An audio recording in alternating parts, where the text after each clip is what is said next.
जय भीम नमो बुद्धाय। लोक म्हणत आहे सक्षमच्या आईला 5 ते 6 लाख रुपये भेटले रे बाबा। नांदेडची घटना प्रेम कहाणी 5 ते 6 लाख रुपये भेटले।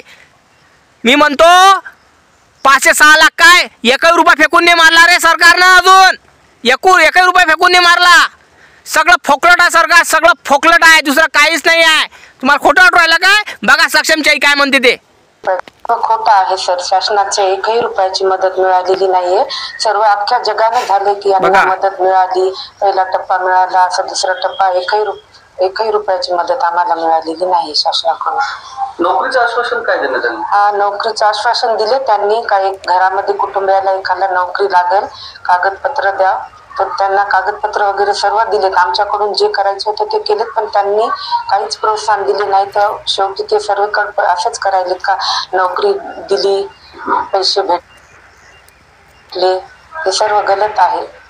कागदपत्र कोणाचे देण्यात आले? कागदपत्र माझे दिले, सक्षमची मम्मी मी माझे कागदपत्र दिलेले आहेत। आपलं किती वय? माझं 43 वय आहे। 43 वर्ष। कुटुंबातील 2 लोकांना नोकरीची मागणी करण्यात आली होती, त्यामध्ये तुम्ही आणि आचल या दोघांची मागणी करण्यात आली होती का नोकरी मिळावी? हा, शासनाने आता एकाच हे जे केलं, तुम्ही समाधानी आहात त्या गोष्टीवर? नाही ना, समाधानी नाही। शासनाने आतापर्यंत कोणतंच काहीच काम केलेले नाही, पण सर्व न्यूजवर आणि पेपरवरती आणि त्यांनी असं देत आहेत की आम्ही मदत केली, त्यांना पैसे पोहोचले, नोकरी पण लगेच तात्काळ 1 महिन्याच्या आत लावून देऊ, आणि याच्यावर काहीच भरोसा नाहीये सर। कारण आताच काही पण झालेलं नाही। सर्व लोकांना, सर्व जनतेला कळाले की यांना मदत मिळाली, आणि 1 रुपयाची मदत मिळालेली नाही। हे सरकारकडून मदत आहे ती तर आमच्या हक्काची आहे, ती आम्हाला मिळेलच, पण आमच्याकडून त्यांना एवढीच विनंती आहे की त्यांनी जर मदत करायची तर आम्हाला नेटवर्क मार्केटिंग मध्ये चालू आहे, सगळ्या गोष्टी सोशल मीडियावर चालू आहे, सगळ्या नेटवर्कवर द्यावी, आणि सगळं फोकलट धंदे चालू आहे। सक्षमच्या आई वडिलांना 1 रुपया फेकून मारला नाही, 1 रुपया फेकून मारला नाही। लोक सांगून राहिले 7 लाख रुपये आले, 5 लाख रुपये आले, पहिलं 30 स्टेपवर पैसे येत आहे, 6 लाख रुपये अकाउंटवर आले या सक्षमच्या आईच्या। नोकरी भेटतही आहे, नसं आहे तसंही आहे। अरे सगळं फोकलटपणा चालू आहे, दुसरं काहीच नाही। अरे गरीबाले न्याय द्या रे, गरीबाले न्याय द्या। हा, गरीबाले न्याय नसन देत हसू नका, न्याय देत होत नसन तर मदत मिळालेली नाही। हा, कशाला स्वप्न दाखवता त्यांना, मग हे देतो ते देतो ते देतो, अरे ते तर मिळणारच आहे, पण तुम्ही स्वप्न कशाला दाखवता त्यांना? सक्षमच्या आई वडिलाला पैसे दिले नाही अजून, याचेच आहे अजून। तुम्ही सांगत आहे 10 वेळा घरानं आणि सोशल मीडियावर व्हायरल करून दिलं का सक्षमच्या आईला 5 लाख रुपये दिले, 6 लाख रुपये दिले। हर न्यूजवर पाहून राहिलो भाऊ, सोशल मीडियावर पाहून राहिलो, हर न्यूजवर पाहून राहिलो, सोशल मीडियावर पाहून राहिलो। सक्षमच्या आईला पैसे मिळाले, सक्षमच्या आईला पैसे मिळाले। सक्षमच्या आईला 1 रुपया फेकून मारला नाही रे भाऊ, चवणी फेकून मारली नाही। बघितलं ना तुम्ही, आपल्या चॅनलवर रियालिटी मिळते, सगळी रियालिटी। आपण फोकलटपणा सांगत नाही दादा। तुम्हाला फोकलट पण ऐकायचं असेल तर लोकांचे व्हिडिओ पाहता तुम्ही, आपला रियालिटी व्हिडिओ पाहत नाही तुम्ही, काय आहे काय नाही। अरे मी तुमच्यासाठी रियालिटी दाखवतो, रियालिटी। अजून सक्षमच्या आईला पैसे मिळाले नाही, आणि सोशल मीडियावर दाखवत आहे बापा 3 भेटले, 4 भेटले, 10 भेटले, 15 भेटले। अरे काहीच 1 रुपया फेकून मारला नाही रे त्या गरीबाच्या घरात आले। हा, आणि सक्षमच्या आईनं 2 अटी मांडल्या अजून, 2 नोकऱ्या द्याव्या सरकारी, 1 आचलला, 1 त्यांना। सक्षमच्या आईला नोकरी पाहिजे, आचललाही नोकरी पाहिजे, पण माझं एकच म्हणणं आहे सक्षमच्या आईला, अगं मावले तू नोकरी माग, तुझे हजबंड असन त्यांना नोकरी माग, पण ह्या मुलीला नोकरी नको मागू। मला सांग, ही कोण आहेस तू सून म्हणतेस का तुझी, का मुलगी म्हणतेस? अगं तू लय गरीब आहे ग, साधारण आहेस तू, कोमल आहेस मनाची, आपुलकीची आहेस, तुझ्या मनात भेदभाव नाही आहे। पण हे लोक आपली जात पाहून हिनवली ग, आपल्या लेकराला मारलं यायच्या ह्या लोकांनी, आणि त्याची पोरगी तू वागून राहिली घरी। आणि मलाही सांग, तू ही पोरगी पण बापासारखी असन तर मला सांग। मी म्हणत नाही ही मुलगी खराब आहे म्हणून, नाही, ही मुलगी माझ्या बहिणीसारखी आहे, माझ्या लहान बहिणीसारखी आहे। माझं एकच म्हणणं आहे, ह्या मुलीमुळं तुझा मुलाला मार भेटला, ह्या मुलीमुळं तुझा मुलगा मरण पावला, ह्या मुलीमुळं ह्या मुलीमुळं सगळं कारस्थान रचलं, या मुलीनं रचलं, कळलं काय? आणि त्या मुलीला तू देवी समजून राहिलीस. अगं मावले, जात पाहून हिणवलं आपल्या लेकराला, तुझ्या लेकराला मारलं, हिच्या बापाने मारलं. हिच्या बापाने मारलं, हिचा काय गुन्हा आहे तू म्हणशील? हिच्या बापानं मारलं सगळं, काणीच्या बापानं केलं, गुन्हा काय आहे हिचा? हा, कसा बोलून राहिलास तू युवराज? मुलीनं काय केलं, मुलीनं काय बळकवलं? मग मला सांग तू, ही तुझी कोण आहे? मुलगी आहे, फार चांगलं, मला बरं वाटलं. तुझी सून आहे काय ते? कसं लग्न झालं ते सांग मला. मग तुझी सून आहे काय ते?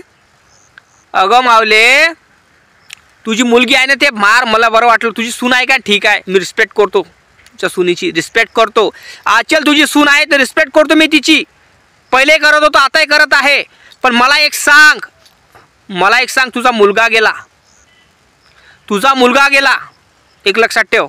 आणि ते सांगून राहिली की जयबीवाला होता म्हणून मारलं माझ्या बापानी. मग मलाही सांग तू, जयबीवाला होता म्हणून मारलं हिच्या बापानी, तिच्या बापाला तर भेटणार, त्याला जेल होणार म्हणजे होणार, सजा होणार म्हणजे होणार, त्याच्यावर ॲट्रॉसिटी लागणार म्हणजे लागणार. पण मला एक सांग, ही मुलगी तिच्या बापाचीच झाली नाही ग, जन्म देणाऱ्या बापाचीच नाही झाली, तुझी काय होणार ते सांग मला. हे बेमान होऊ शकते, हे लक्षात ठेवशील. सक्षमची आई हे बेमान होऊ शकते, हे लक्षात ठेवशील. कारण ही मुलगी बापाची नाही झाली, जन्म देणाऱ्याला मायची नाही झाली, भावाची नाही झाली, तुझी काय होणार ग? कारण मी मुली स्वतः बदलताना बघितल्या बरं. पैसा आला की, जॉब आला की मुली बदलतात आई, लक्षात ठेवशील. सक्षम हा माझ्या भावासारखा आहे, होता. तू माझी आई आहे म्हणून सांगून राहिलो, आणि तू माझ्या रक्ताची आहेस म्हणून राहिलो. मी पण एक जयभीमवाला आहे म्हणून राहिलो तुला. हो, बाबासाहेबांनी अदर कास्टची मुलगी केली होती, हो, मान्यता आहे, मला माहीत आहे. पण बाबासाहेबांनी कधीच जातीवाद केला नव्हता. बाबासाहेबांनी कधी जातीवाद मिटवण्याचा प्रयत्न केला, पण जातीवाद केला नाही. पण असे फाडखाऊ लोक, जातीवंत लोक असे जातीवाद करून आपल्या मुलाचा बळी घेतात. मग मला सांग, तुझ्या मुलाला काय म्हटलं? लोक किती वाईट बोलत आहेत तुझ्या मुलाबद्दल, सोशल मीडियावर माहीत आहे तुला. आणि तुझ्या ह्या ज्या सून म्हणत आहेस ना, ह्या सुनीला लोकांनी सती सावित्री समजलं. तू विचार कराजोगती गोष्ट आहे मा. तू खूप चांगली आहेस, मनाची खूप चांगली आहेस, तुला मी काहीच म्हणत नाही. तुझ्या जागी तू बरोबर आहेस, कारण तू अपोलकीनं आणि तुझ्या डोळ्यावर पट्टी लागलेली आहेस. कारण तुझा मुलगा गेला आणि तुला असं वाटते का हाच आचल माझा सक्षम आहे, तुला असं वाटत असेल. पण मा एक लक्षात ठेवशील, तुझी जे सून म्हणत आहेस तुला जिंदगीभर साथ देणार नाही. तिचं पण लग्न होणार, कारण ती 17-18 वर्षाची मुलगी आहेस, कवळ्या वयाची आहेस, नादान आहेस, ती तिला समजत नाही काहीच. काही पण बकून राहिली, काही पण बोलून राहिली, हे लक्षात ठेवशील. आणि मला सांग, तुझ्या जिवंतपणे तुझ्या मुलाशी लग्न करा लागत होतं तिने, सक्षम तयार नव्हता म्हणे. तुझी आचलची मुलगी आहे ना, हे म्हणत होती म्हणे सक्षमला, चल आपण पळून लग्न करूया. सक्षम म्हणत होता म्हणे की बाबा तुझ्या आई वडिलाला राजी करू, मग आपण लग्न करू. तुझा सक्षम असा म्हणत होता, आणि ही म्हणत होती म्हणे चल आपण पळून लग्न करू. मग विचार कराजोगती गोष्ट आहे, तिथं सक्षम हुशार होता, आचल नाही. कारण सक्षमला माहीत होतं का ग, मायबापाची इज्जत ही मुलगी असते, एक वेळा मायबापाची इज्जत गेली दुबारा येत नाही, हे सक्षमला माहीत होतं. पण ह्या बयार तोंडीले नव्हतं माहीत. सक्षम एवढा चांगला मुलगा होता, सांगतो. अरे कुठलाही मुलगा असो, प्रेम करा, संविधानाने दिलेला हक्क आहे तो, प्रेम करा, आपला जीवनसाथी निवडा, स्वतः निवडा. पण सक्षमनं काय विचार केला असं माहिती आहे काय? अगं तुझ्या आईवडिलाला आपण समजावू, त्यांना सांगू, आणि त्यांना सांगून आपण आपलं लग्न स्वीकार करू, आणि मग आनंदाने राहू. कारण मायबापाचा आशीर्वाद भेटला ना तर लग्न टिकतात ते, नाही तर मायबापाचा आशीर्वाद नसते भेटत ना, त्या कोणाच प्रेमाच्या ते पळून लग्न करतात ना. आणि ते लग्न टिकत का नाही माहिती आहे तुम्हाला? म्हणतात ना लोक, लव्ह मॅरेज का टिकत नाही? अरे मायबापाचा आशीर्वाद नसते, मायबाप कोपल्या जाते, मायबापाची इज्जत घालून जाता तुम्ही, काय टिकणार आहे ते लग्न? अरे लग्न टिकासाठी मायबापाचा आशीर्वाद लागत असतो. परमेश्वराचा लागते, पण मायबापाचा आशीर्वाद लागत असतो. आणि मायबापाचा आशीर्वाद नसते भेटत, त्या कारणामुळे लग्न काही टिकत नसते. जे लव्ह मॅरेज सक्सेस कोणचं होते माहीत आहे काय? मायबापाचा आशीर्वाद भेटला ना तर लव्ह मॅरेज टिकते. ते कसं ना कसं तरी टिकते, म्हणजे टिकतेच. कळलं का? हे समजायला पाहिजे तुम्हाला. आणि सक्षमला ते समजलं होतं. सक्षमला हे वाटत होतं की तुझ्या आईवडिलाच्या मर्जीनं लग्न करू आपण. तुझ्या आईवडिलाला समजावतो मी, तू पण समजाव, तेव्हा आपण लग्न करू, पळून लग्न करायचं नाही. हे सक्षमला माहीत होतं. सक्षम एवढा चांगला मुलगा होता हे तुम्हाला माहीत नाही आहे. कारण मुलगा मुलाला समजू शकते. कारण मी पण प्रेम केलं होतं भाऊ. 7 ते 8 वर्षाचं रिलेशन होतं. माझ्या मित्राचं 15-20 वर्षाचं रिलेशन होतं भाऊ. त्यानं छात्राला नाव लिहिलं आहे. आता त्यानं तिच्यावर टॅटू काढला. समजला काय? अरे प्रश्न हा पडून राहिला की ही मुलगी किती वाईट असायला पाहिजे. आपल्या मायबापाची नाही झाली तर तुमची काय होणार रे? अरे आपल्या मायबापाची इज्जत गलीवर पडून देणारी मुलगी आहे ही. म्हणजे मायबापाची इज्जत गेली चुल्यात. चल आपण पळून लग्न करू. सक्षमची गर्लफ्रेंड म्हणते चल आपण पळून लग्न करू. सक्षम आपलं तसं करू देत नाही तर टिकलंच तर काय ते नातं टिकलं. हे सक्षमला माहीत होतं का हे नातं टिकणार नाही. कारण आज उद्या आपल्याला गावातच येणार, मग टोमणे मारणार. ह्याच्यापेक्षा आपण तुझ्या आईवडिलाला समजावू आणि मग लग्न करूया. कळलं काय? सक्षमला असं वाटत होतं. त्या कारणामुळं सक्षमने धीर मायबापाला तिच्या मायबापाला समजवण्याचा प्रयत्न केला. पण तिच्या मायबापानं वेगळाच विचार केला आणि मायबापानं त्याला ठार केलं. विचार कराजोगती गोष्ट आहे रे बाबा. विचार कराजोगती गोष्ट. किती नालायक लोक असायला पाहिजे. मारताना त्याचे हात कापले नाही काय? का कसे कापणार? कारण गुन्हेगाराचे हात भरलेले आहे, रक्तानं भरलेले हात आहे त्यांचे, कसे कापणार? बरोबर नाही का दादा? कारण ज्याने जो गुन्हा करतो ना त्याचे हात कधीच कापत नाही थरथर. अरे आपल्याला एखादा रक्त दिसलं ना एखाद्या डोळ्यानं पाहतो ना तर आपल्या हातात असं कापते. एखादा ॲक्सिडेंट दिसला ना आपल्याला असं करतो आपले डोकचे. आपण म्हणतो चल का लवकर, बायकून पायनं होऊन नाही राहिला. पण हे लोकांच्या नजरा मेल्या राहते. त्या कारणामुळे याचे नजरा मेल्यानं त्याच्या मनात किती काही दुःख असेल ना ते दिसत नाही. कारण हे लोक येले दुःख भेटतच नाही. येले प्रेम नावाची चीजच नसते. कारण आचलचे मायबाप हे गुन्हेगार होते. यांच्या अंगावर एवढे गुन्हे होते की हे काही पण करू शकत होते. कळलं काय? विचार कराजोगती गोष्ट राजा. म्हणजे ही मुलगी आपल्या मायबाबाची इज्जत न पाहता याच्या संग पळून जायला तयार होती, लग्न करायला तयार होती. विचार कराजोगती गोष्ट आहे. कशी असायला पाहिजे मुलगी? कशी असायला पाहिजे? हे टिकलं असतं का लग्न याचं? नसतं टिकलं. सक्षमने विचार केला का नाही आपण पळून लग्न नाही करायचा. तू किती काही मान पळून लग्न नाही करायचं. तुझ्या आई वडिलाला समजावू तेव्हा आपण लग्न करू. समजलं का मावले? तुझ्या पोरगा लय चांगला होता. सक्षमची आई तुझा मुलगा लय चांगला होता, लक्षात ठेवशील. त्याने विचार केला ह्या गोष्टीचा का नाही आपल्याला पळून जायचं नाही आहे. आपण दुसऱ्यासारखं पळून गेलायलं ती मायबापाची इज्जत वाया जाणार, परिवाराची इज्जत वाया जाणार. कारण मायबापानं आपल्याला पोसलं राहते, फोडासारखं जपते आपला मायबाप.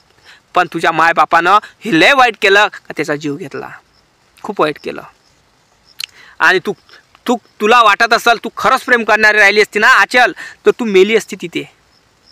तू मेली असती आणि सक्षम संघ गेली असती, सक्षम संघ गेली असती तू. कळलं काय? आम्ही मानलं असतं का नाही खरं प्रेमिका तू, खरं प्रेम अजून जिवंत आहे. आम्हाला असं वाटलं असतं. आम्हाला असं वाटते प्रेम जिवंतच नाही या जगात. पण अजून तू दाखवून दिलं का प्रेम जिवंत नाही म्हणून जगात. तू मेली असती ना त्याच्या संग तर असं वाटलं असतं का प्रेम जिवंत आहे जगात. आचल असं वाटलं असतं मला. कळलं काय? आणि हा व्हिडिओ वेगळ्या पद्धतीचा राहिला असता आचल. हा व्हिडिओ वेगळ्या पद्धतीचा राहिला असता माझा. कळलं काय? बरोबर बोलत आहे ना दादा? कारण इथे फक्त व्हायरल होण्यासाठी कामं चालू आहे. पब्लिसिटी काम पाहण्यासाठी व्हायरल चालू आहे. इथं फक्त सगळं व्हायरल कसं व्हावं, लोकांच्या नजरेत कसं यावं, पब्लिसिटी कशी पाव यासाठी आचल एवढी काही ना काही करून राहिली, एवढी काही ना काही करून राहिली. खूपच. अरे बाबा त्या मुलीचं वय काय आहे? 17, 18, 18, 19 वर्षाचं वय आहे. हे वय खेळण्याचं असतात दादा. पहिले होतं. आताच्या मुली एवढा स्ट्रॉंग नाही आहे. आताच्या मुली शाळेतलं वय आहे त्या मुलीचं, शिकण्याचं वय आहे. आणि बापाची इज्जत न पाहता, घराची इज्जत न पाहता माझं एकच म्हणणं आहे तुला लग्न करायला तुझ्या जातीतला मुलगा पाहिजे होता तुझ्या मायबापाला. आणि प्रेम करायला तुला जेबीवाला पाहिजे. अरे बावळट आहे हो. जात जात जात जात करता गो खाया हो, गो खाता के का अन्न खाता बे कुत्रे हो, बरोबर नाही दादा? जय भीम, नमो बुद्धाय. खरं बोलू तर कमेंट करून सांग आणि फेसबुकवर बघत फॉलो करायला विसरायचं नाही.